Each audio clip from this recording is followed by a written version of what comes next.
It's really a lot of fun for us, and we're going to start immediately without doing any of our normal stuff and just go straight to the student presentations. I understand the first one is supposed to be Green Street School, because there may be a football practice or something that people have to go to. And we want to make sure we get it on camera, so if you guys are going to be in any specific spot. Before you go, I just want to provide a little introduction. So Diana Wally is here, and she is our Asset Development Coordinator.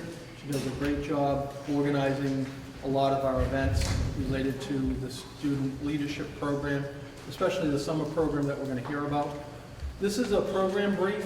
I gave enough to principals, school board members. I've got a few extra copies. I apologize, to get this in color from my office, we had to do single-side pages, so we'll use more paper than I hoped. You've got this one. So if anybody would like to...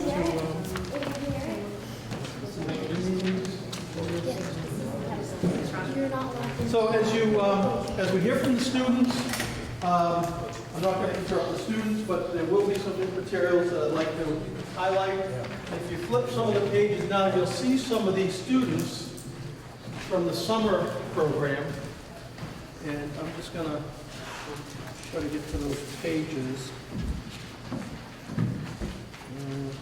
3 pages in, you see Academy students, Vernon, BAMS, Putney Central. The next page, you see Guilford, Oak Grove. See if you can pick out students here. Green Street, they're doing this, what's this DAP thing? DAP. DAP. Sorry. So they're doing the DAP. Dummerston. So that's enough for me. So thank you, Tracy. Right here. So thank you so much for inviting us to come tonight. We really appreciate it. We have a lot more kids involved. I'm so grateful that Avery and Anna were able to make it tonight. Anna's going to push the button. Anna McMaster, 6th grade, Green Street School, and Avery Martin is going to be our reader, but we need to make that a little bit smaller. Yeah, we do. All right. When you're ready, Avery.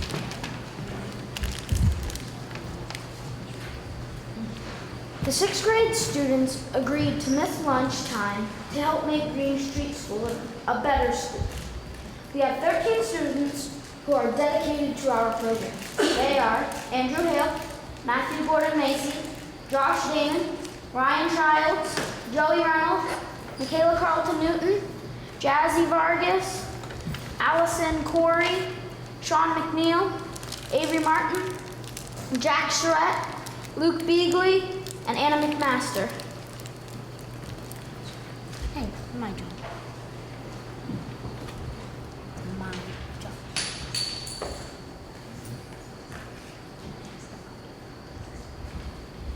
At Green Street School, students are mentoring younger students during lunch, recess, and specials.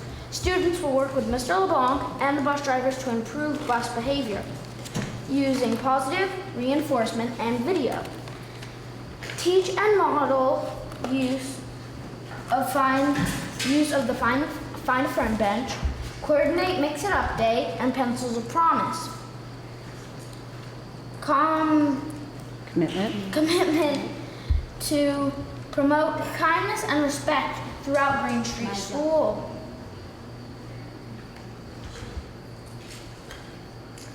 We meet Friday during the students' lunchtime. We meet every Friday during the students' lunchtime. Students are divided into teams that represent their interests. The teams are Buddy Bench team, Recess team, Mix It Up Day team, Bus Behavior team, and Pencils of Promise team. On October 25th, Green Street School will participate in Mix It Up Day. This is celebrated by thousands of schools across the country in an effort to break down social barriers. In grades K through 3, students will be chosen randomly to move to different classrooms during lunchtime. Each classroom had 2 restorative justice kids in their classroom leading activities to help the kids communicate to one another.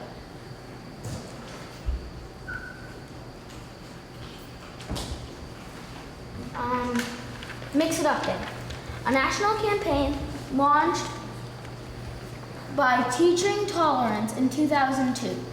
Mix It Up at Lunch Day encourages students to identify, question, and cross social barriers. And we ask schools to participate on the last Tuesday in October each school year. In our surveys, students have identified the cafeteria as the place where divisions are most clearly drawn. So for just a day, we ask students to move out of their comfort zones and connect with someone new over lunch. It's a simple act with profound implications. Students have shown interactions across group lines that can reduce prejudice. When students interact with those who are different from them, bias and misperceptions can fall away. Pencils of Promise. 250 children lack basic reading, writing, and math skills. Education is the most powerful weapon we can use to change the world. Education reduces poverty, empowers women, and helps prevent disease. We are Pencils of Promise. We're a global community that believes everyone deserves access to quality education.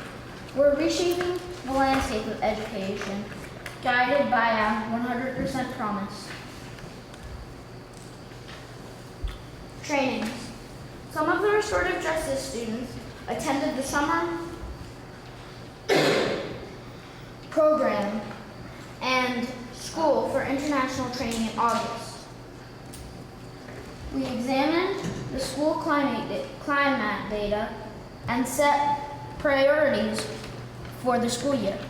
Two of the highlights were the cooperative games and were taught throughout the training, public speaking workshop, and the food. In November, restorative justice students and Oak Grove leadership team will participate in a one-day training at WRCC in the Cusick conference room. We'll spend the day discussing leadership qualities, bullying, and conflict resolution. Action plan. 1. Bus safety. Students behave the way my teachers want them to. My teachers want them, and students who break the rules receive consequences for their behavior. And number 3, buddy bench. Next steps. Create bus behavior video and setup system and to reward positive bus behavior. Mix It Up Day. Fundraise, Pencils for Promise. Continue to support the younger grades with lunch, recess, and specials. Recruit interested 5th grade students to join our team.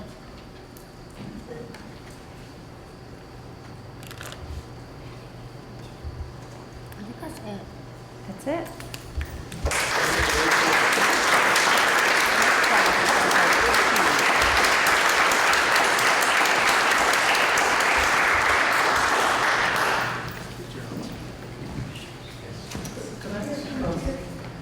I forgot your name.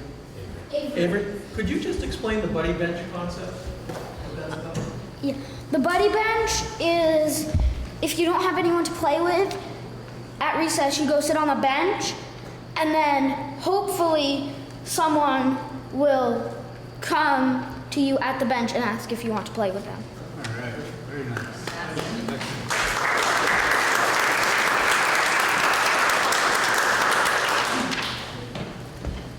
This Green Street, is it Academy that's next? Face this way, guys.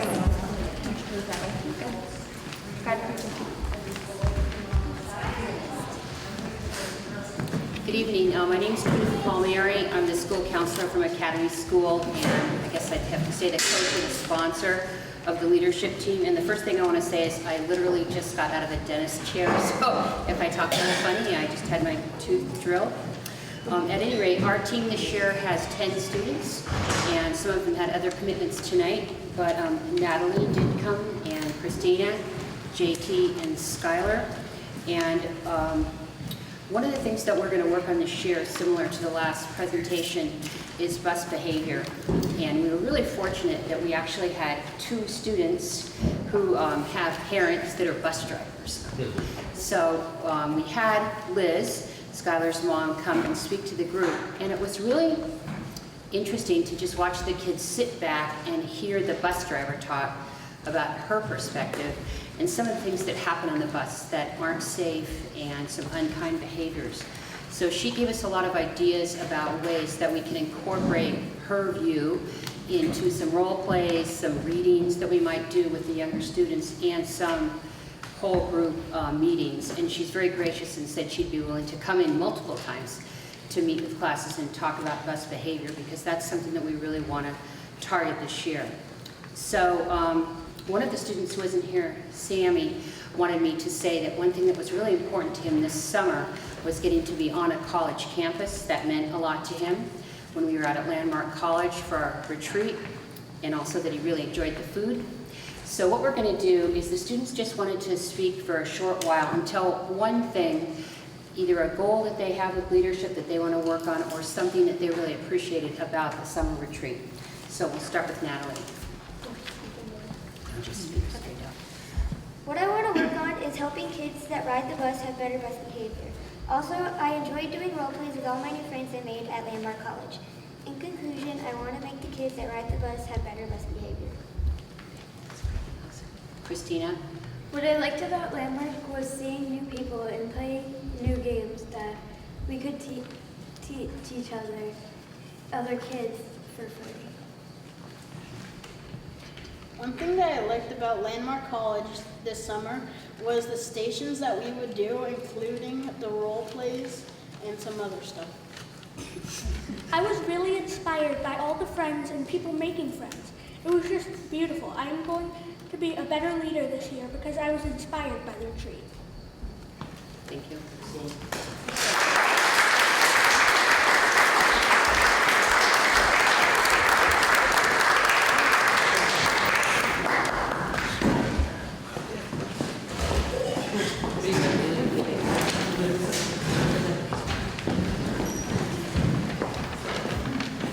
I'm Catherine Mason, the school counselor here at Oak Grove.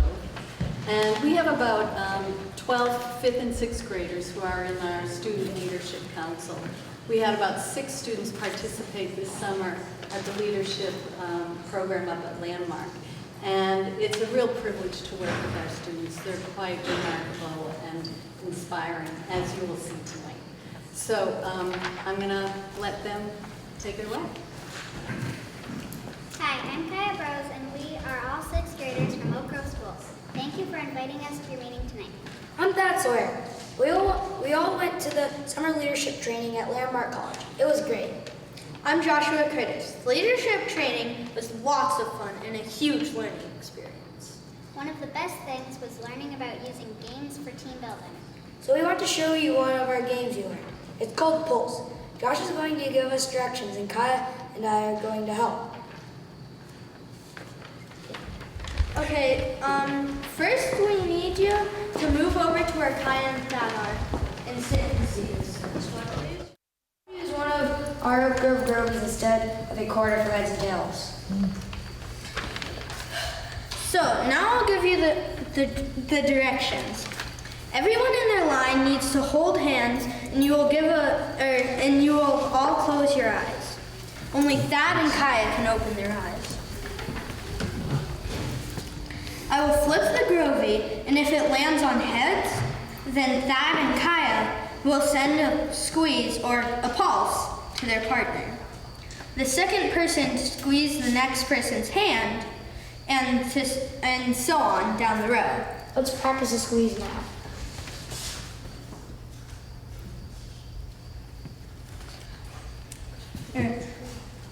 So at the end of the line, Did it get to the end? Wait, did I get to the end? And Did I get to the end? We went back. Want to go back?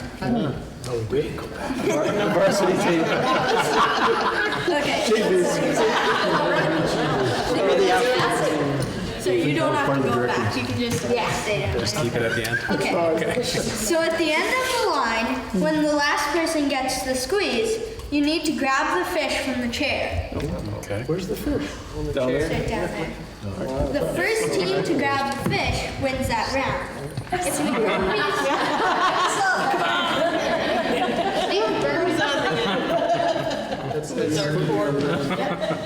Mark is the fish grabber. If the grovy comes up as tails, no one should squeeze anyone's hand. If there's an accidental hand squeeze, when the grovy comes up as tails, the team that grabs the fish loses that round. Any questions? Do we all keep our eyes closed the whole time? Yes. The whole What are we playing to? 3 dead fish. 27. Okay, let's begin.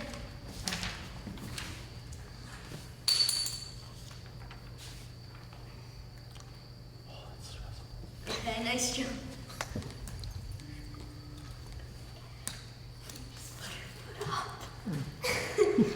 Okay.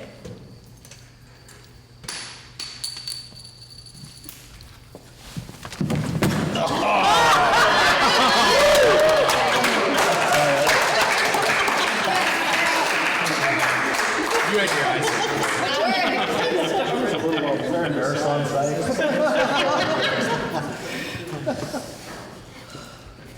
We doing it again? Time for another round? Oh, yeah. Oh, yeah. We might switch sides. 2 out of 3 switch sides. Okay, ready? Are our eyes closed again? Yes. Yep, eyes closed.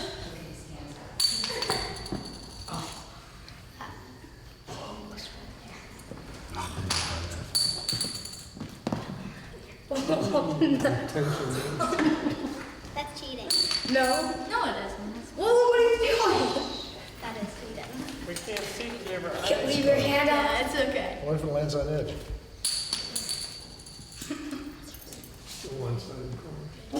Yeah. Did you move it back?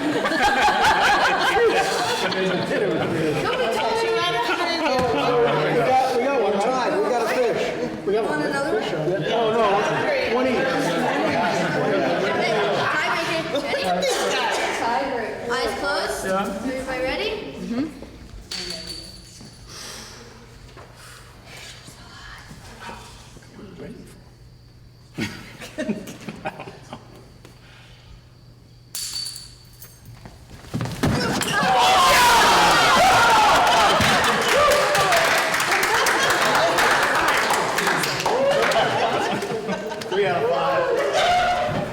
Game playing is fun and great team building. Oak Grove's leadership team wants to make sure that all kids at Oak Grove feel safe and included. This year, we plan to organize group games during recess for the younger kids. We will also do skits about being upstanders and active bystanders at Oak Grove School. Another thing we plan to do is decorate our picnic tables. We want to make them into friendship tables for all the Oak Grove kids to use. Thanks everyone for joining us.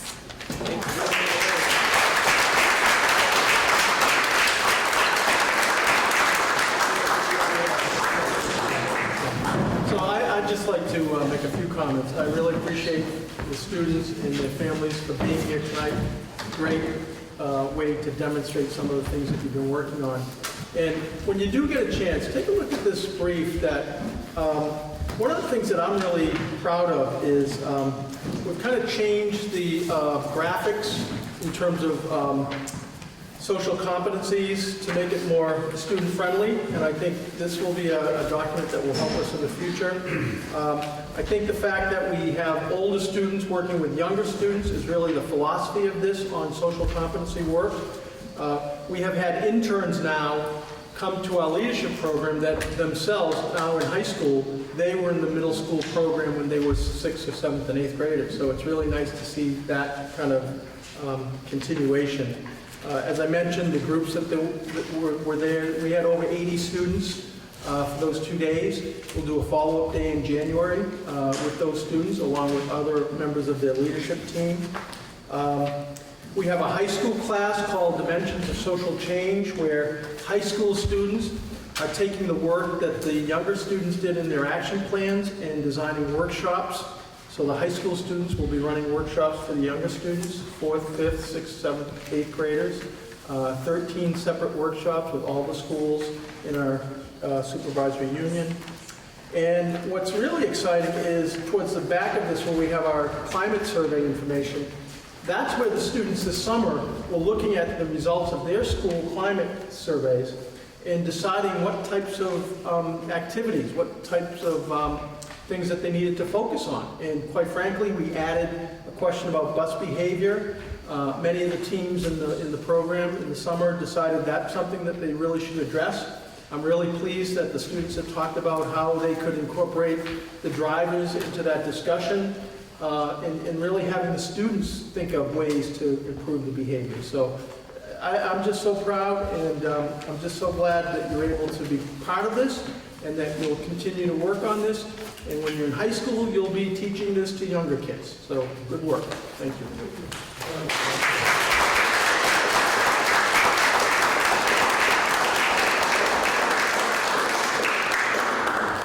So now all of you guys are welcome to stay for the rest of our meeting, if you wish.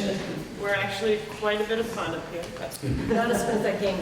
Yeah, although you can tell there's a little competition here when you give people a chance. All right, so at this point then too, I would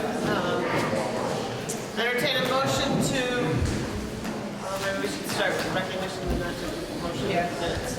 So then we'll go on to recognition of groups or anyone who would want to speak tonight.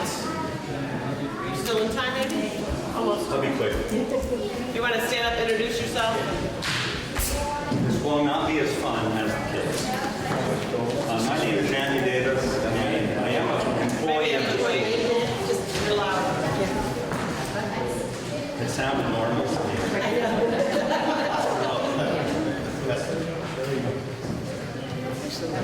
So my name is Andy Davis, and I am an employee of Brattleboro Town Schools, but I'm here as a town meeting rep. I've been a town meeting rep for quite a few years, and I've been trying to keep up with the Act 46 process, and I think that's not an easy thing to do. I think the slowdown that was recently reported in the papers and the postponement of the vote is probably a good idea, because as I ask people about this process, I'm amazed at how little my fellow town meeting reps know about this, how few of them are following this. So I think this slowdown is probably a good thing. I don't know if you would call it a slowdown, but this postponement of the vote. So I've been looking online at some of the meetings and looking at board minutes and minutes of the merger committee or the study committee. And I was noticing that in the August 24th meeting of your board, in the minutes, there was one topic about the superintendent search. And that's what I wanted to just ask about, because there's been hardly any discussion of that in the newspaper. I'm not even sure, Ron, if your announced retirement has been very prominent in the news. So it's like an issue that's not really, there's not a lot of public discussion about it. And I just wanted to ask about the approach that's been taken of the internal search. And I'm not alone in this. I tried to get some other people to come, but it was a tough time in the week and the day to get other people here. So I was just wanting to get some feedback about how that internal search is going, how many internal applicants have applied. And I did want to make one comment. That's why I brought up Act 46, and I'm just going to read it. It's a short paragraph. Our current, with such a huge number of challenges and changes coming our way in the supervisory union, why is the current search for a replacement for our current superintendent of many years being limited to an internal search? Would this not be a perfect opportunity to cast the net much wider, to at least consider new and visionary leadership to tackle the awesome challenges coming our way over the next few years? Serving the children of this community is one of our most important obligations. So I'm just wanting to know why we're taking that road and why we wouldn't want to get a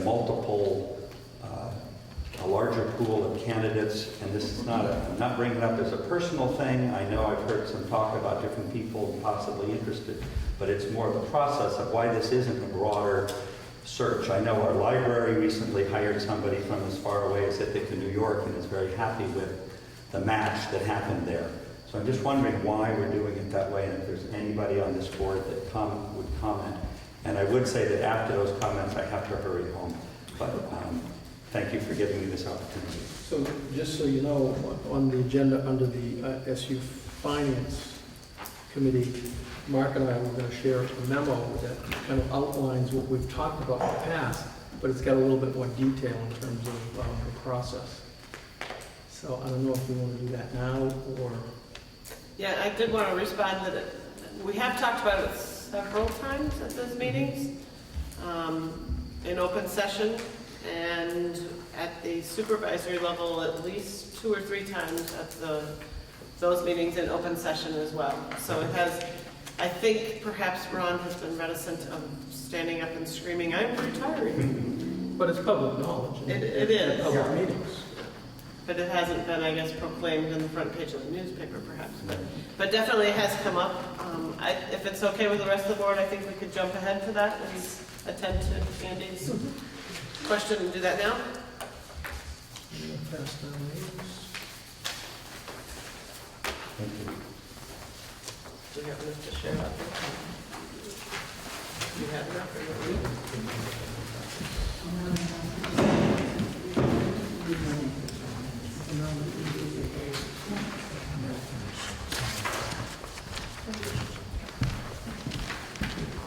Thank you.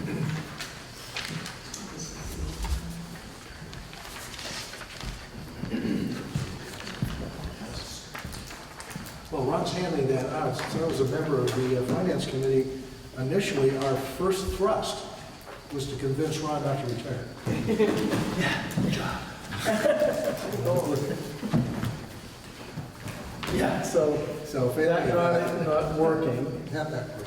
the next stage was, I think if we spend a little time going through this, the purpose, the first paragraph, that's something that we've talked about many times with each board, including the SU Finance Committee and the Supervisory Board as well. The purpose, the charge of the interview focus groups is to thoroughly vet the candidate or candidates and to recommend either to support an internal candidate or to call for a broader search for the successor.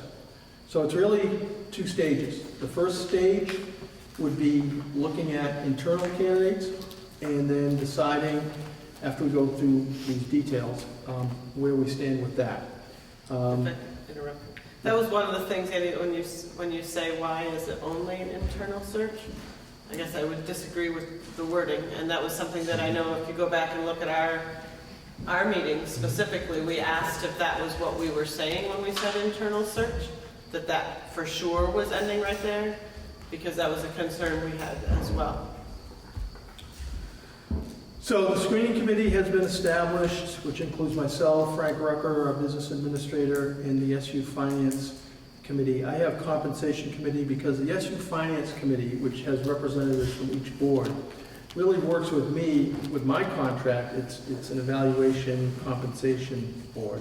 So the SU Finance Committee is probably the most appropriate group to be part of a screening committee. So you have Mark Truhan from Brattleboro Town, Russ Janis from BUHS, Richard Glazier from Putney Central, Amy Wall from Dummerston, Eric Findell from Guilford, and Walter Breaux from Vernon. So we're going to talk a little bit about issues of confidentiality. All interview participants will sign an agreement to ensure confidentiality of the interview and search process, including the identity of candidates. The purpose for that is just like we do for a principal search, that it's an executive session process. It would be unfair to candidates if we publicized their names and they went through a process and they weren't selected. This is very typical that you wouldn't have a process where, okay, you came in second, you didn't get the job, and everybody knows that, it really hurts that person's future job search. So this is very typical of when we do principal searches. We wanted to make sure that there would be focus groups that would be very representative of the constituents that is part of the superintendent's work. The leadership team, primarily principals and some central office administrators, they actually met this past Friday. And so they're interviewing the candidate or candidates at that time. We didn't want the supervisory finance reps to be present for those interviews. So Russ, Janice, and Mark were part of that discussion, and I thought that was really helpful to be part of that. Andy Paciulli actually facilitated that session, and that was, I think, a great help. A teacher and staff group will be meeting on September 29th, again with the candidates. I think we have about 25 people confirmed that they are interested in doing this. And those names came from the union. I talked with Peggy Maxfield from the association, and she made recommendations, and principals made recommendations of people. We wanted to get a good cross-section of pre-K through grades 3, and then grades 4, 5, 6, middle school teachers and high school teachers. So, we have a pretty good representative group there, and so that will be September 29th. We have staff as well? Yeah, we have teachers and paras, yeah. And then anybody from central office? I'm going to get to that. So in that session, I believe Amy Wall will be present there, and Eric Findell from Guilford, and Amy from Dummerston. And really it's important that the process, as they process this, these people, these focus group reps, are really giving very specific comments and feedback, which I'll get to in a little bit later in terms of a process with that. But that's important, that direct feedback is coming from those focus groups. We have a community service partner group and parents scheduled for October 6th. And we probably have about 15 people there as part of that group. Representatives from, let's say, HCRS, Department of Children and Families, Wyndham Child Care, Building Bright Futures, Food Connects, Brattleboro Police Department, another couple of agencies. So the agencies that we work with, they will be well represented during that process. And again, they will provide specific feedback. And it looks like, we're not exactly sure if it's going to be Russ and Richard Glazier. It might include Amy and or Mark, depending on, we've got to make sure who's available for that. But we'd like to have at least 2 to be part of that. Then the central office group, there'll be people like our HR director, my secretary, our payroll director, our business office accountant, chief accountant. I think there's maybe 2 other people that will be part of that group. We haven't yet determined the finance committee rep for that based on their availability, but I think Mark might be available, and we'll probably get a second person there. So after each one of those sessions, with that direct feedback, the focus group representatives, there will be focus group representatives, maybe 2 or 3 people from each of those groups, and they will be processing their interview session with the screening committee. And we have that scheduled for October 13th. So that will be important that representatives from each of these 4 groups will come and talk specifically about their impression and have a good discussion related to the internal process. At that time, if it's determined that there's consensus that they want to bring a candidate forward, the screening committee / SU Finance Committee would be making that recommendation to the full SU board. And that's probably going to be the end of October. So that's kind of the process. It's very thorough. One of the things that I talked to the Finance Committee about initially, and then I went to each board and talked about this. This is just a few points. The superintendent turnover rate in Vermont is over 30% each year. So it's less than 3 years that a superintendent stays in a position. We have had experiences in neighboring districts where superintendent, 2 occasions have lasted 2 years and they move on. I talked to Jeff Francis from the Vermont Superintendents Association about the turnover issue. He said, you know, we've developed a superintendent's academy, so if you have potential internal candidates, these people have been through this training, they've gotten some experience in this, and quite frankly, if you have somebody that's internal, he recommended at least starting the process with an internal search, and then determining where you go from there. And how long is your tenure, and what's our history been? I'm completing my 15th year, if I make it through this year, which I plan to do. So 15 years. And before that? Do you know how long people have used Ray McNulty, there was an interim after Ray left, and he was there 11 years. Jim Cusick was there 14 years. So we're quite the abnormal for the state. Yeah, and it's a well-functioning district. And one of the worries I think about is when we've done principal searches and even our business administrative search, the level of candidates that come in, and I'm not saying that an outside search is bad or attracting from all over the country, but I'll tell you this, Vermont has special circumstances that people, when they come from other places, they sometimes have a very tough transition to education in Vermont. And quite frankly, it's because Vermont education is so progressive.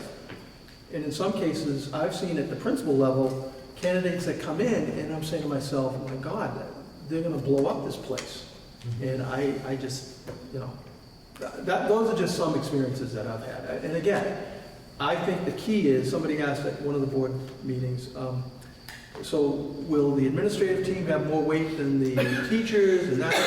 And I said, no, it's got to be consensus from all groups. It can't be like, well, this group wants 2 out of 3 or something like that. It really has to be a consensus of all groups. And that will make the determination of that first paragraph in terms of whether you support an internal candidate or you call for a voter search. And so to be clear, when people have asked me where I've responded to this, so there's really 3 potential outcomes. Mm-hmm.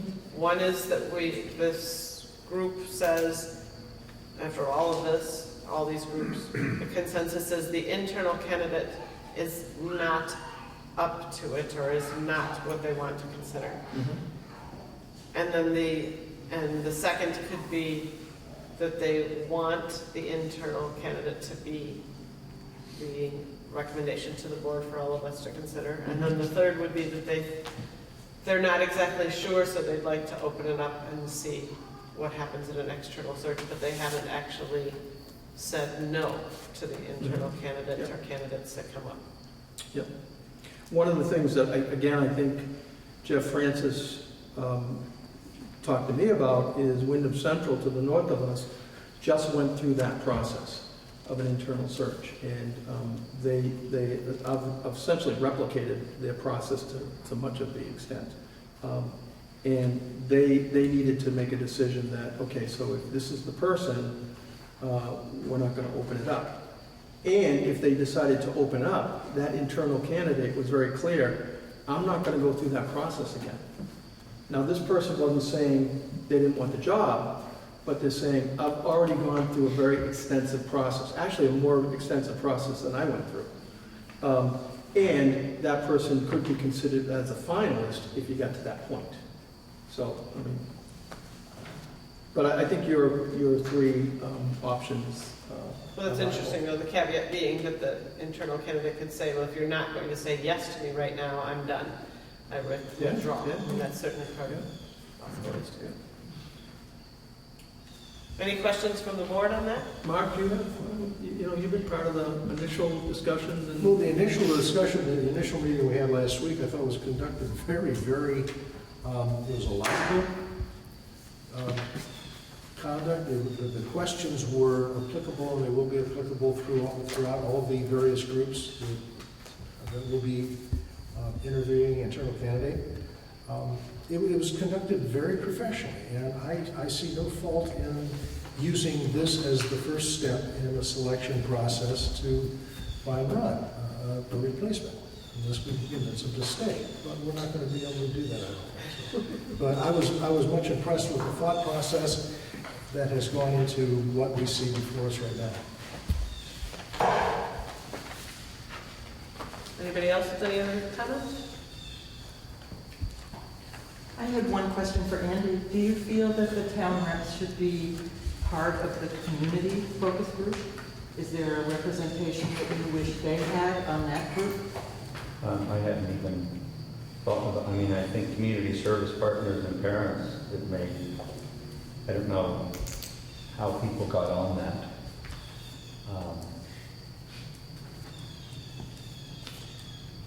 I don't know. I don't have an answer to that. Okay.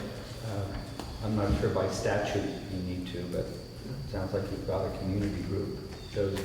Yeah, and they were chosen by the heads of those agencies that we work with all the time. So I was really pleased that most of the people were available and very interested. Well, this is informative of the process. In the meeting, in the minutes I read, it just said in the minutes that you gave an update on the process, but it didn't recount the update. It just said, and Ron Stahley gave an update on the process. So now maybe this is an update on the process. So I'm assuming I can share this publicly. Yeah. So, thank you very much for taking the time. Thank you, Andy. I need to leave. Have a good meeting. Take care, Ron. Thanks, everybody. All right, so then I'm going to go backwards a little bit here, make sure that we get the minutes approved and the consent agenda. So the warrants and the minutes, is there a motion? So moved. No second. Any discussion? All in favor? Aye. Any abstentions? I wasn't there. And any abstentions? No. All right, so then we can jump to our normal administrative reports. We are way off schedule for you guys. How's that? Deb, let's start with you. Okay. So I'll hand out our monthly report. Yeah, if you guys all have written reports, if you want to send them down at the same time. That's next meeting. Next First meeting of the month. By the way, in October, there's only one meeting. So what is coming your way is our report that ended August 31st. And we actually only provided the program for the first 2 weeks of August. We traditionally close the last 2 weeks of the month so that we can do intensive in-service training. But these are the numbers, and you will see that we have not, in that report, we still were operating with less than 100% of our funding. However, I'm going to just pass to the board. I have just one copy for you to look at. We received a notification on September 6th that we are now approved for our full funding for a total of $2,613,691 for 184 students, 72 Head Start and 112 Early Head Start. Those numbers represent the option C that I talked so much about earlier this year with reduction of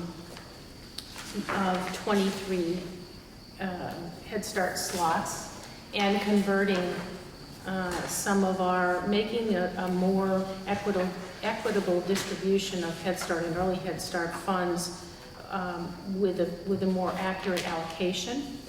So even though you will see negative numbers in the report I just handed you, that is because we have not yet made those, we have not redistributed those allocations. You will see that will be remedied or rectified in the September report. Deb, where's the statistic on how many teachers, vacant positions down here? The numbers have not changed from my last report a couple of weeks ago, which is that we have 6 teacher openings right now and 2 family support specialist positions. We actually are our enrollment. We are not fully enrolled. We have 11 vacancies in our home visiting program. I am hearing from my colleagues in the community who also offer home visiting that they are experiencing that same challenge. We're not sure exactly why. One of our strong beliefs is that families are pretty stressed and not available during the day to participate in a home visit. So one of our family support specialist positions will probably not be filled immediately until we actually are operating at 100% enrolled capacity.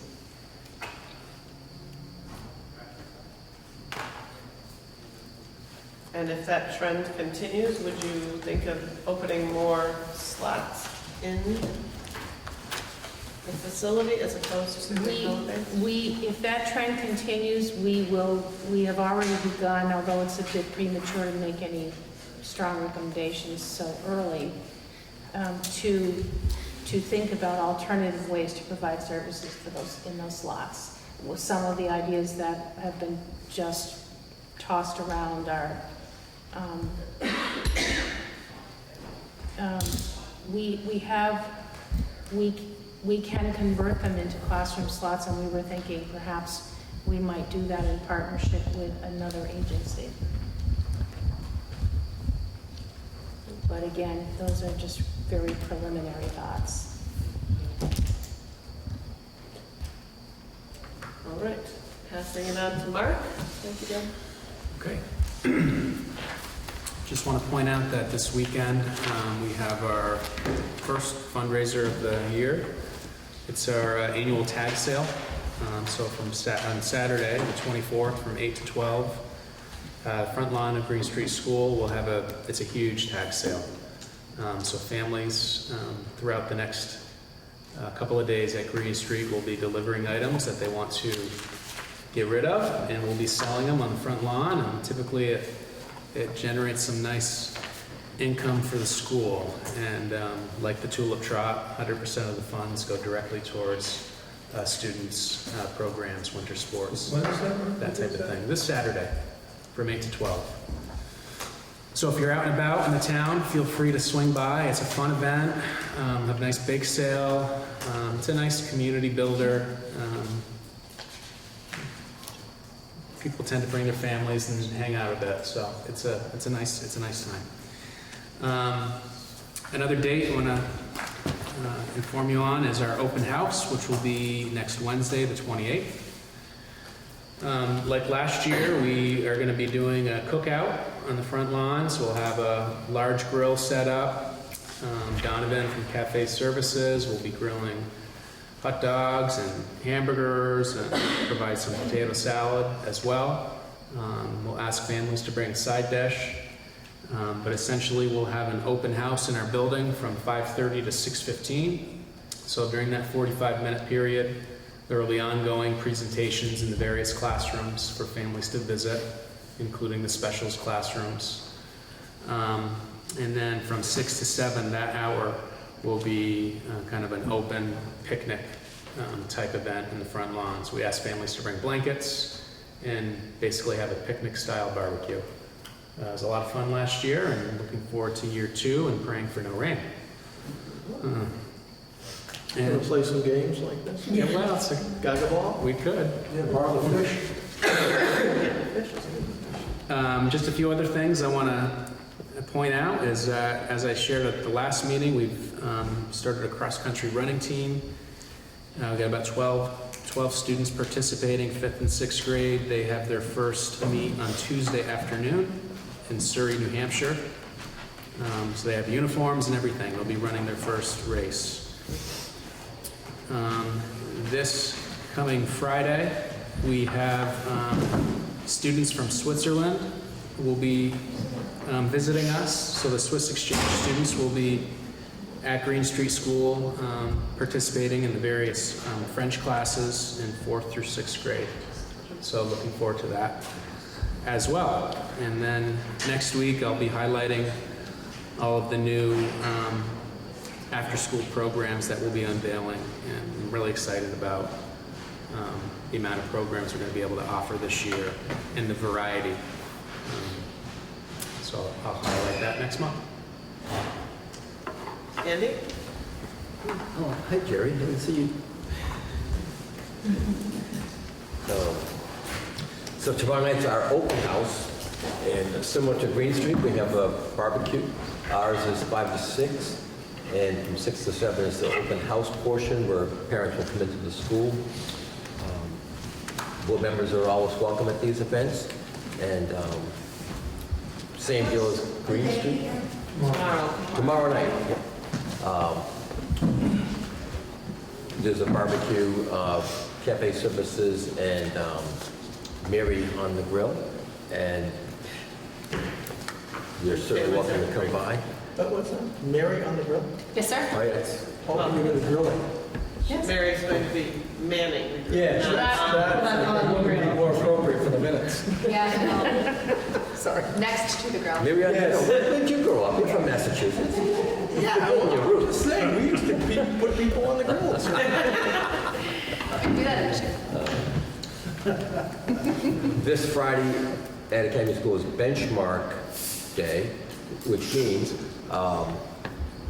we talked about this before, where all of our students in all of our elementary schools in WSESU are assessed, Ames Web, 3 times a year. It's benchmark data collection. September, January, and May. So we're at the first one.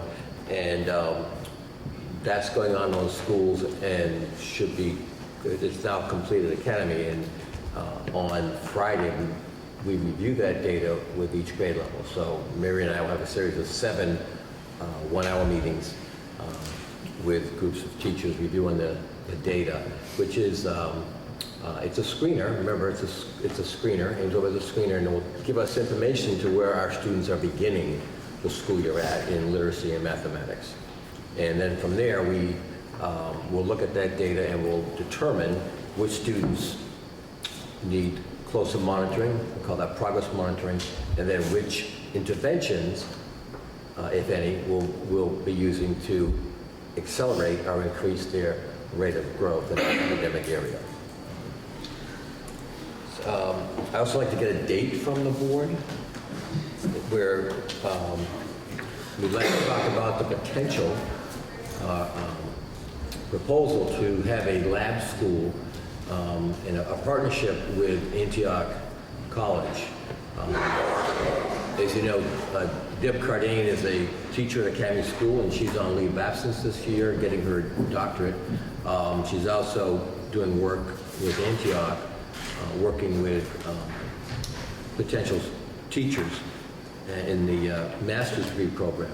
We'd like to start a program with them where we have several teachers, several interns working with us in the future. We think it's a great concept, and we'd like to get a date from the board at which time she could come, and we could present this concept. So maybe we could look at that when we look at the work plans again? Great. Don't forget. Did you give the date? No. We're going to look at the work plans a little bit later, and then we'll look at that. So also, in the very near future, we will be giving out winter coats to families who need them. As you know, the reform of Christmas stocking no longer exists. There's an effort, I think, through United Way to get coats to children who need them. However, it's I believe it's a lottery system, so there won't be as many coats available.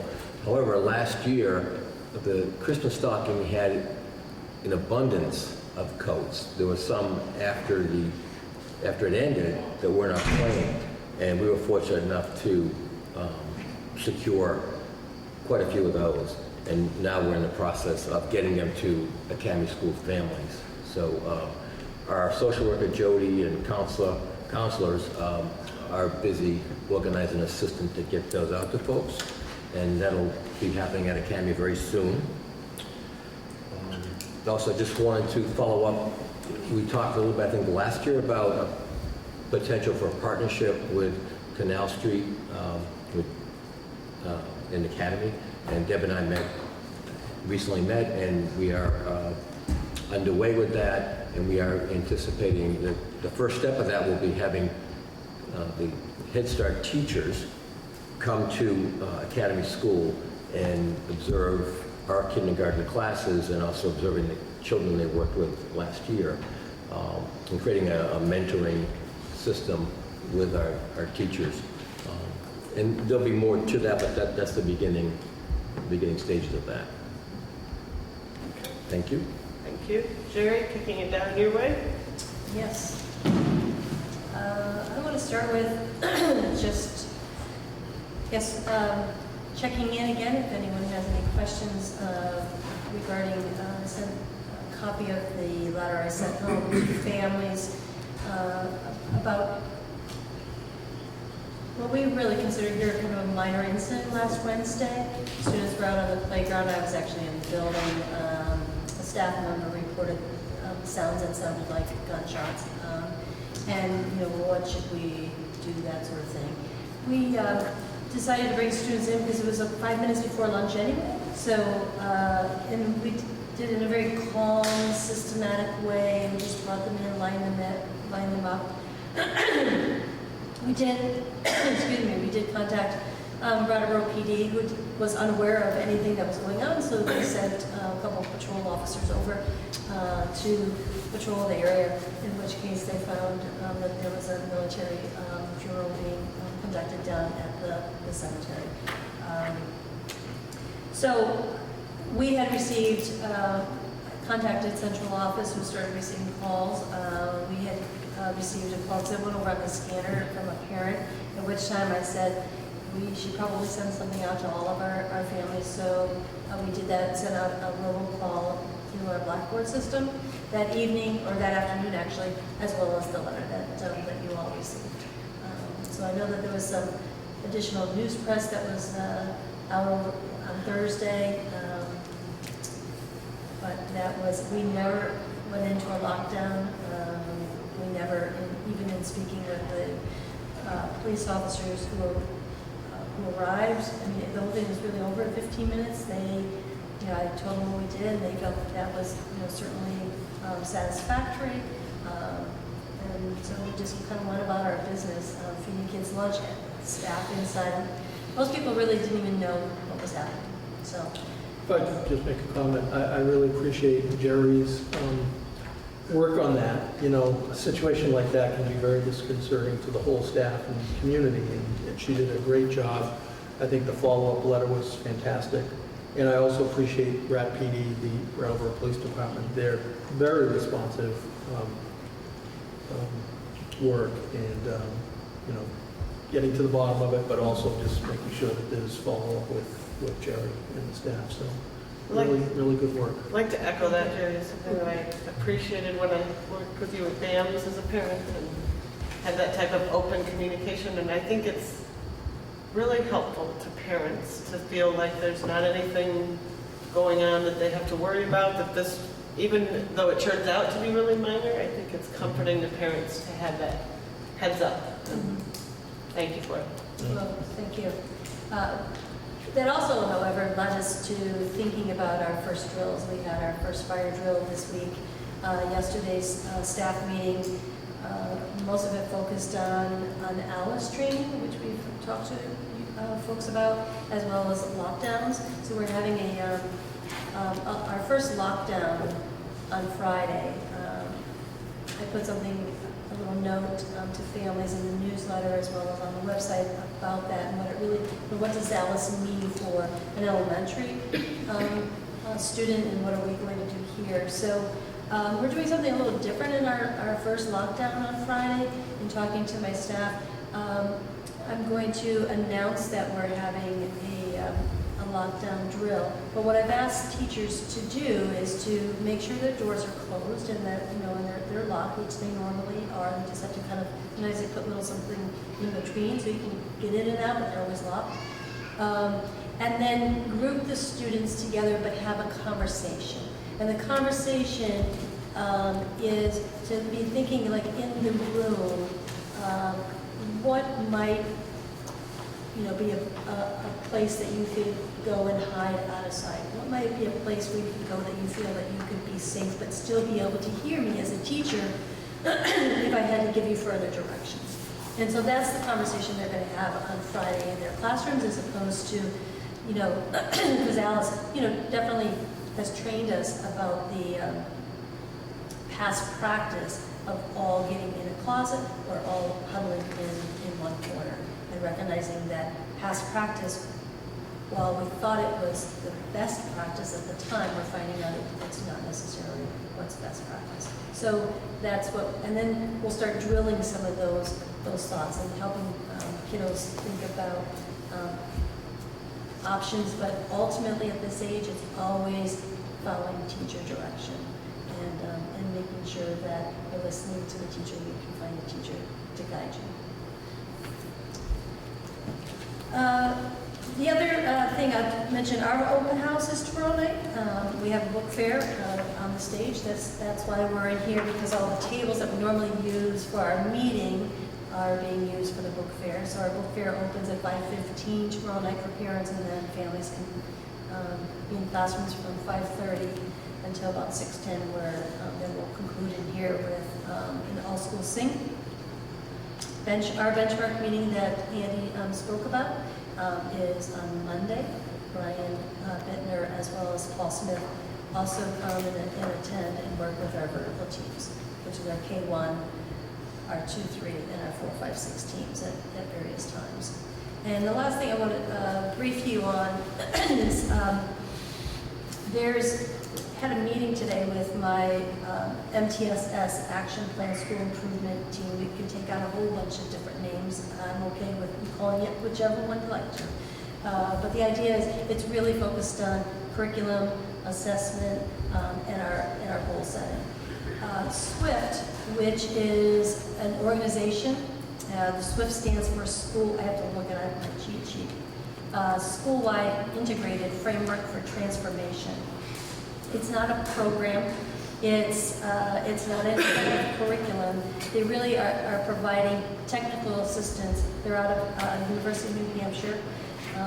They're also about helping schools to build capacity, helping schools to bring action plans, data, assessment together, so that we can hopefully have one plan going forward in our goal setting and with our vision.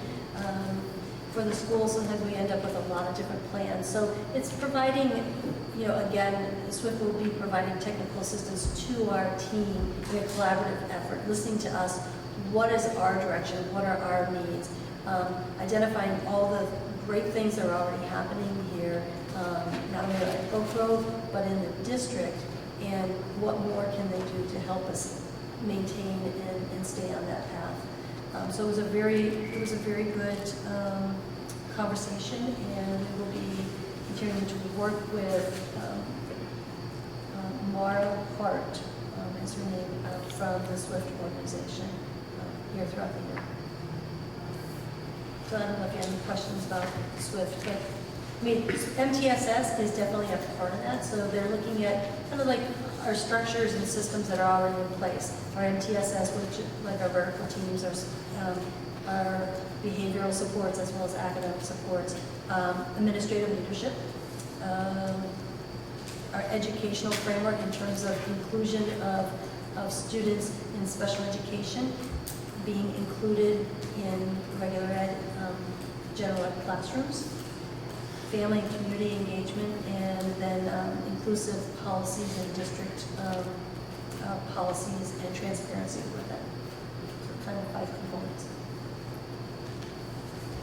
Jeri, I have one question on the benchmark data that you both talked about. Is that shared, the benchmark data shared with the teams, you said, for each, so all of the teachers of one grade? Well, Is it yes, shared it may be a little across? different at Academy versus Oak Grove, where there's only one classroom teacher. But at Academy, we'll have for example, all the first grade teachers and the academic support, the special ed, together to review all the data. And then we'll do second grade, third grade, and so on and so forth. And so would that also be shared with Green Street? Would you guys come together and discuss that? And then does it come together at the SU level and look at it? There is some sharing at the grade level meetings in the fall. So Brian Bittner and Lyle generally will take some of that information, and so when all the first grade teachers meet, all the second grade teachers meet, they'll share some of that. It won't be to the detail that Andy's talking about, but it will give a good picture of what's going on district-wide. District-wide, not SU.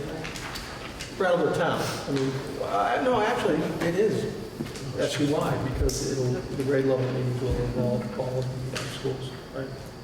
Yep. So it's something that The real value in yeah, but I confused Ron by picking up paper and you're looking the other way. Sorry, go ahead, Amy. well, the first benchmark period, which has just ended, and we're going to review those results,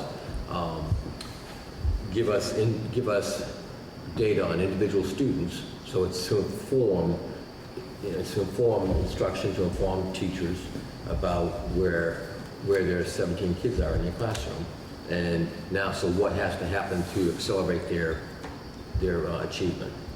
Okay. And then we look at that over the next several months. We'll do it again in January, and then again in May. And the growth that occurs from September through May is that value added. That's an important piece of this. That what's the rate of growth that we can achieve for students who didn't make benchmark in September. That rate of growth has to be more significant, or should be more significant than the rate of growth for kids at the 50th percentile, the kids who made the benchmark. If it isn't, they'll never catch up, right?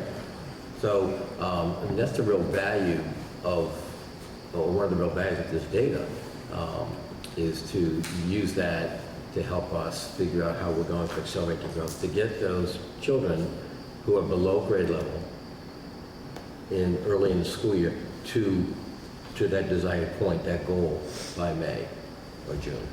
And I want to come to this, David, because you were asking about different benchmarks and different assessments and such as this. Did you have anything else further on this, or did you ask earlier if you wanted to see something on this, or I'm just trying to remember? Yeah, well, I watched the video, and actually I agree with you on this presentation either. I think the point I was trying to make, I was trying to draw our attention to the VSBA documents. And Monday's regional meeting, which I hope everybody can go to, they'll be presenting those and more. And basically what they're saying is for us to figure out what's important for us to measure. And obviously student performances. I suggested some new programs that we want to know that we're getting the outcomes that we wanted from. It would make sense to measure those. And MTSS to make sure that how do we know that all students are getting, how do you know that all students are getting the support they need and getting challenged? So, what information do we have that tells us that? That's what I was been asking for. And I don't know exactly what that is. I think the Ames Web gives us an indication of student progress, which is certainly a valuable thing to see. So I'm not sure seeing the first benchmark, that might give us a better sense of what they forgot over the summer than where they are. But at the end of the year, I think it would be useful to see that progress. I think when we go over the next work, I think it's in the latest one, I don't know if it is, but we address data reports, multiple assessments, so we'll talk more about that next week. That's what I thought this starts with. Okay. Ready for me? Yes. Okay. So you should have been passed a document that's a formal agreement with the Wyndham Wood Heat Initiative to follow up from our discussion last spring with the Wyndham Wood Heat people. As you're reading through that, I just want to give a little plug on an upcoming event, Brattleboro Community TV's annual member meeting, 40th anniversary party, Thursday, October 6th. Is that 40 years of BCTV? 40 years of BCTV. It's a annual meeting 6 to 8, and then a Back to the Future dance party with Peter Miles and the Miles Band. Again, October 6th, Back to the Future. A plug for that. Mark and I went last year to the, when we got the award for transparency from BCTV. They get dressed up. There are people wearing tuxes. Oh, wow. Really, It was pretty special. This is going to be the Yoda theme. yeah, but the food will still be good. Yeah. So it's 118 Elliott Street. So you can check this out on BCTV. I'm sorry, not start. So I believe we can now give Ron a new job as he retired. You can become the promoter for things. How about that? I'm the public relations guy. There we go. So we're going back to wood heat now? So now I'm doing public relations on wood pellet project. Frank wanted me to share this with you tonight. Again, it's a follow-up from our meeting at at Birch Street last spring. This is actually a formal agreement that I would ask the board to approve tonight. It's essentially a commitment by the Wyndham Wood Heat on the Green Street and Oak Grove projects that if you look at number one, the 25% of the final cost of the pellet boiler, maximum up to $75,000, and that would be each. That assumes the project, that $75,000 is based on a $300,000 project. The project may be a little bit more, we can talk about that, but why is it between the Wyndham Southeast Supervisory Union instead of just the Brattleboro Council? Because it's only talking about Green Street and Oak Grove. Yeah, I mean, Just because the panel was right. I can have Frank change that to Brattleboro Town School District. I don't feel like we could approve something for the whole supervisory union. So you're not being asked to sign this tonight. I will make those revisions, but I'd like you to approve it. So I will make that So change. up on the top too. Yes. And all the way through, paid to the WSESU should be paid to the, Yes. Yep. yeah, all those WSESUs should be I will changed. have those changed. So in addition to the $75,000 per wood pellet system, there's also a 10% addition for other improvements, and that's up to $25,000. So the total for each school would be $100,000. There's some details on the bottom of that in terms of, they're requiring that a pellet boiler be installed. Use only 100% wood pellets as a fuel source. They also understand that that's the primary source, that there's always a backup oil system, just like we have at Academy School, so that's nothing different. And actually, you've seen this. I think Frank emailed this whole packet to you. It's like 50 pages. Yeah, it is, 24 pages. Yes. Actually, before I send it off, there's a couple of details in here that,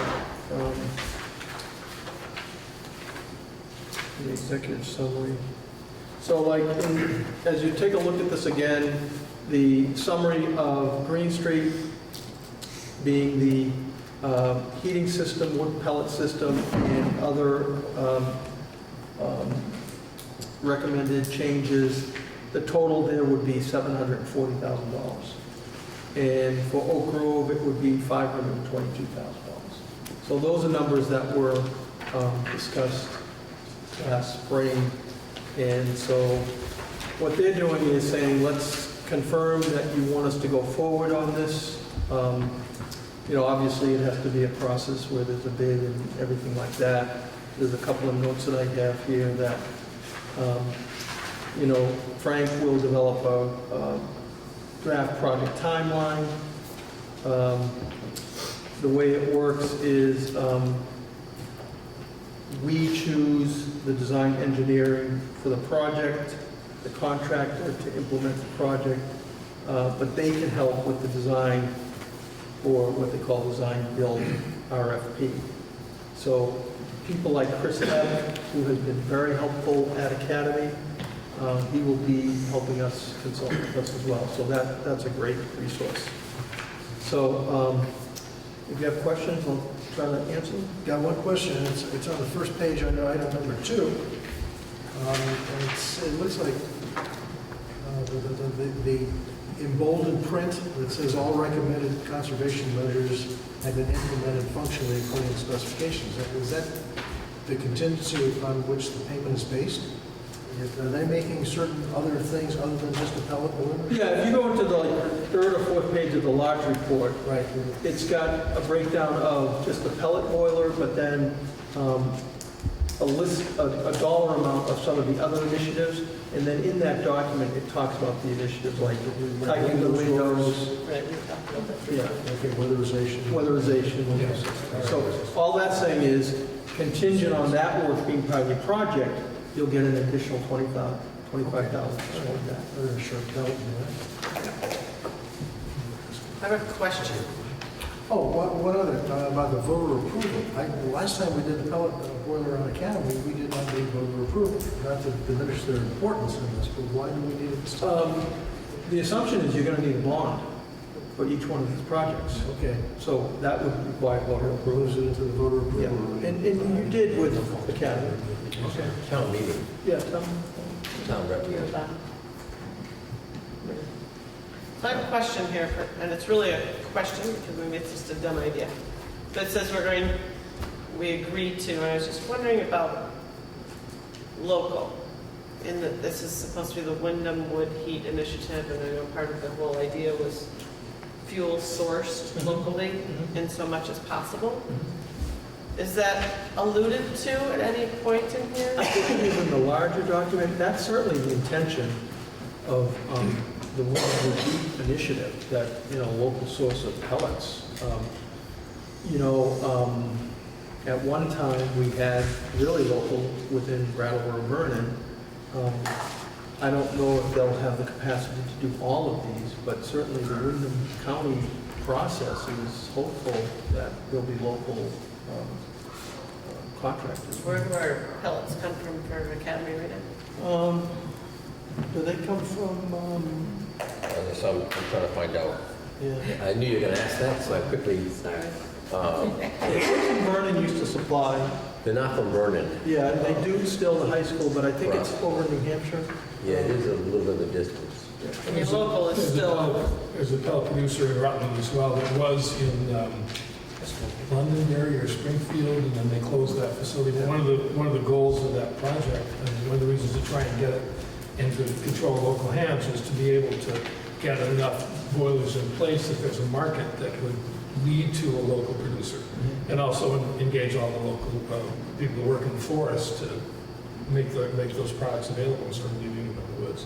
So it's part of building an infrastructure to provide the pellets is part of it as well. Right, which I think also... the Vernon is the chips that go to the high school. It's not Yeah, the rest. right. Yeah.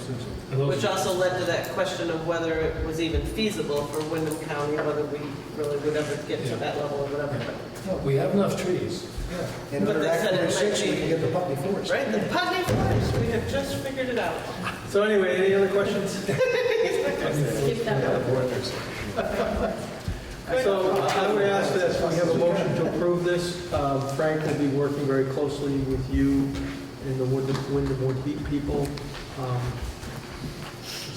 So I would entertain that motion, but caution that we want to put in a statement that it's not the Wyndham Southeast Supervisory Union, but rather the Brattleboro Town School Board. With that caveat, I vote that we approve the second affirmation. Any discussion? All in favor? Who was the second? Dave. The usual suspects. And maybe somebody from the Energy Committee can keep that larger report. You, Mark. Use that as a You're reference. Dave, right? Sorry, Dave would be a better. Aren't you two both on it? Yeah, we are. So was that the Energy Committee report? No, it was my report from Frank. So we were still Other than under the administrative. administrator. So Policy Council, is there anything? We have not had a meeting since our last meeting. Energy Committee, do you have anything more than what we just did? We're going to be the caretakers of the wood pellet paperwork.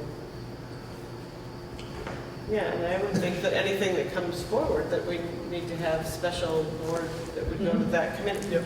Yes. That's you. That's us. Yeah, you too. Well, I have to get back on because Peter's gone. We were a quorum at that point. Right, so there you are. Finance also comes to you, Mark. You have anything more than what Ron has already talked about with the superintendent search update? Was there anything No, else? that was pretty much, what we talked about at the last finance meeting. There is another meeting next Wednesday. Next Wednesday, we'll get another finance meeting coming up. Okay. Diversity? Anything new? Only, again, the diversity night, the Aware Program dinner is Thursday, September 29th at 6 p.m. at the BAM's Purpose Room. All right, so anything other on committee reports? It's not actually a committee report, but I went to a meeting of a bunch of early ed people, and they gave me a whole bunch of these parenting in your pocket. And I'd like the principals to get them. You probably have already seen it, but take a look. I had enough for everybody, but the guidance counselors took most of them. I also, at the Hunger Council this morning, I had this poster, and actually this is from Curacao Harding, who's the local liaison. And I also gave those to guidance counselors, but this is for you, Deb, if you don't already have them in the building. You probably do. This is support for parents that are in trouble. And we actually are the producers of these pamphlets, EES, because we are the producers of the It made me also think, Dave, when you were talking that under this committee reports, it might be a good place to note what you mentioned before, which is the regional meeting on Monday next week. Yeah. And you and I are signed up, and I forwarded to the rest of you to consider. You've signed. Mark, are you coming on Monday? You just sign up for that, and Todd, if you're able. I'll go back. Monday, The nice thing about this one is it's right here in Brattleboro. That doesn't always happen. yeah, we have to go to Springfield. And they're going to be introducing the new revised toolkit. They're kind of moving toward fee-for-service, or fee for some of their services. And, For the School Board Association. yeah. So, and they're developing materials, and the toolkit is one of them. There's also going to be conversation about the changes coming in healthcare, which will affect all of us pretty significantly. And then a panel on Act 46. So a three-part meeting with dinner at 5. I think it's in the Cusick room. But it's at the high school, and there'll be signs. It's somewhere at the high school. Yeah, do you know where it is? Because it's different parking. Because I think last time it was You're walking around the building. in the multi-purpose room. Oh, you can't. That's right. That's the room you can't Yeah, find. so it probably will be. Yeah. Well, it's the one if you come in next to football or the track field. But, so that would be better to know if we can. Okay, so then we're on to unfinished business, Act 46 updates. I guess I'll do that. No. Just because Mark and Kim were not able to be there. Todd, actually, you can jump in because I had to leave. And Todd did get to come to that one for his first official Act 46 meeting. What was that? I said mind-boggling. So at that meeting, the main business that we looked at was some feedback that we've heard from the town clerks and from some people in the community, concerned, as Andy Davis also alluded to earlier, that the vote in November would be too fast for folks. And so we listened to that, also the town clerks. It turns out that we as a study committee were gravely misinformed and just uneducated about what it means to vote. My word, I thought it was basically take a piece of paper and make a mark on it, but it's much bigger. And apparently if you want to run it through machines, there's only a certain number of places that print that, and the deadline had already been missed, so it would mean that people had to count them by hand. The amount of people who come in Brattleboro to vote for a presidential election is 6,000 as opposed to, what you say, 1,500 or 1,700 for a regular election. So substantially more. I guess the outlying towns will probably have some similar percentages, but the bottom line was that our thoughts as a study committee were basically twofold, that it would be a time for lots of voter participation and would cost the towns less, and it turns out that that wasn't going to be true at all. It wouldn't cost the towns less, it would probably cost more. So based on that and the feedback that we were hearing that people wanted a little more time, we discussed what to do for votes, and the final decision was to split the vote. That was also based on some legal counsel advice, that we should have a vote for the Vernon departure and the vote for the merger be two different votes. So tentatively, it's scheduled for January and March, unless the legal counsel folks have had other notes. Yeah, the Vernon withdrawal vote for all the other districts has to be within 90 days of when we got notice of the certification of that vote. We haven't gotten notice yet. Well, I assume it's going to be fairly soon from the Secretary of State's office. But that brings it around December, probably the second week of December, which would be better than November 8th. If we have to go later, we go into January, but that's still tentative. Well, again, if we get the certification notice soon, it's got to be within 90 days, so January may not make it. So we will know that fairly soon. And then, as you said, the merger vote was put to March 7th, the town meeting date, which makes a lot of sense. That's the next biggest turnout, and certainly dealing with local issues as this would be. So that's the schedule as this study committee. And then just to clarify for us all again, the study committee recommends these things, but who makes the final decision? No, on when the actual vote. It would be the study committee. Study committee can just say that that's what we want? Yeah, I mean, you've got to make that decision. I think that's what we did. That's what I thought we did too. I thought somebody was saying it had to go to the boards. The follow-up for the boards is this information to inform them. And also, there's nothing really new with the study committee report other than those date changes. Well, there was a lot of talk about commingling of ballots. Yeah. There's still some talk from Dummerston specifically as to whether it's a good board representation to have everyone voting on that, but I think the study committee has decided that that's a done topic, I think. Yeah, we're getting advice from Donna Russo-Savage from the AOE, who just had a conversation with Jim Condos, the Secretary of State, that in fact commingling is the way it has to be for the director's vote. The initial one will be separated by district, and those district town clerks will send those results to the Agency of Education, the Secretary of Education. But then after that, those votes are commingled because it's a unified district. Will that initial data be public? Will the initial data, when it's broken down into... I think because it has to be separate, the town clerks will have that, and so I would think it would be. So if somebody who wanted to get in there could figure out who did what. Yeah, I think so. And then the only other thing was we confirmed that public information, as we, in November, the study committee had, talked about having VCTV at all these meetings so the public could be informed. There was more discussion about, now that we have a little bit more time, making sure that public information gets out to the public in the form of a newsletter that just, states the facts of, the dates of the merger, the purpose of the merger, that sort of information. So I think there'll be more discussion Thursday night, tomorrow night, at the study committee meeting, just to confirm the public information process.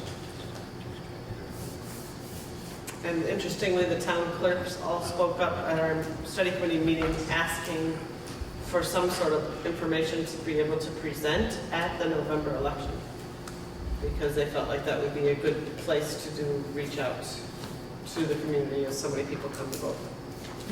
So they actually requested that the study committee pass information on to them. Don't we have something like that already? Guilford has made up a flyer that really looks like Guilford, but I think we'll talk about that tomorrow more about what events. I think your PowerPoint, there's a general one that is good, but there's one I think that was specific that you worked on to Brattleboro, and that would be a good document.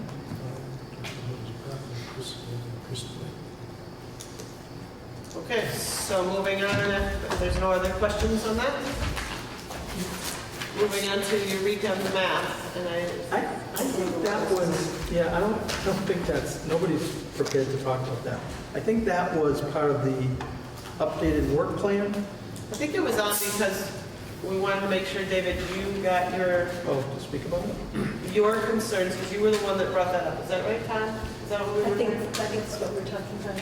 At the last meeting, you weren't here, and so we were going to make sure that's on the review of the working plan, so maybe it's the same topic. It probably is. The question about the math comes from an email we got last year about whether, how the new math program or math program in general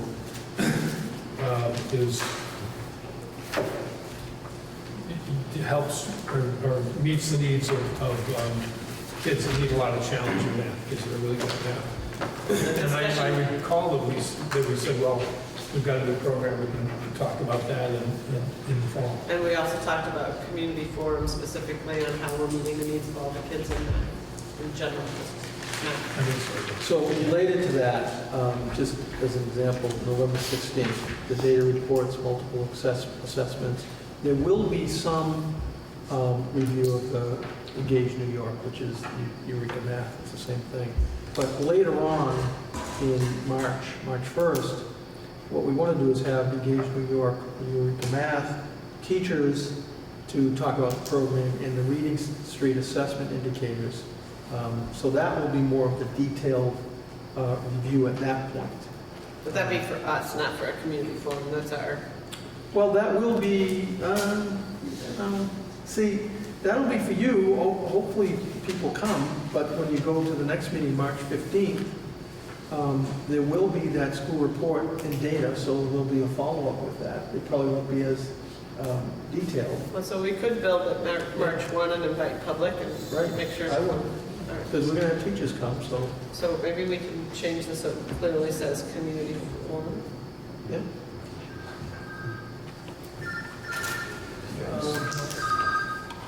So the other change here is we dropped the November... Can you make it stop? Okay, with a hammer? November what? We dropped the November 2nd meeting because of the Act 46 forum. We're putting that off. That was originally in there because we needed it 10 days before the November 8th vote. So we don't need that now. We still will need to budget or schedule Act 46 information sessions, but that will actually be closer to, we'll have to make some revisions to the February, March agendas and plug something in 8 days before. So are we the still town having this one on October 19th though? I left it here. I think it makes sense to do it. Do we have any feedback by that date from the state as to whether we're approved or not with our merger plan? No, the way it's going to work is you're going to have that Vernon vote by the districts, again, probably in December. And what I've been told by the Aged of the Dead is the state board is not going to meet with you until after that vote. So it's likely, they were talking about the December meeting. Again, that's contingent on the Vernon vote happening early December. So if that's the case. So I don't know, you guys can decide whether you think we should put that off or continue. I think more information is better. I mean, that's what we came away with from the study committee, that, okay, there's more time now to continue the public information. So let's have that discussion here. Is that the will of the board to do an October 19th Act 46 community forum, which to me probably means we'd still have a regular meeting for an hour before and then go into the community forum. Does that seem all right to everybody? How about administrators? Any input on that? Seems all right? It's not a special topic, Ron, but we were chatting about 1% proposals. Oh, yeah, in the you're future going to agenda. When would that be? So we have it in the spring, down in April, but you need a smaller amount in the fall, right? Right. So I can look back on last year's and... So that, really what we need is to have those sent out to us and then do a vote, but just to make sure we get them in. Andy, what was the other thing you were going to put on here? I said earlier, don't forget. A date for us to talk about a potential partnership with Antioch. With who? Antioch. And when would you like that? Yeah, it would be good to do it in October or November. You're gonna have people come to speak? Yes. How long? 2 hours? Sure. Gotcha. 15, 20 minutes. Because the October meeting would be about an hour if we have the October Act 46 forum. So that, to me, means that we may be pressed for other things. Since it's our only meeting in October, perhaps November is better for Antioch? Yes? Does that hurt anything in terms of implementation of the program? It could. Why don't we plan on You want to do it in October? 19, 15 minutes in October? Antioch in October. A separate government. That means all the administrative reports can be very short that day. Well, we could do that in lieu of an academy one. Yeah, that'll. You just need to have your printed one anyway, so. We'll just, Right. we've done some time. And I'll check with Barb about the fall 1% because I don't see it on the last year's. So.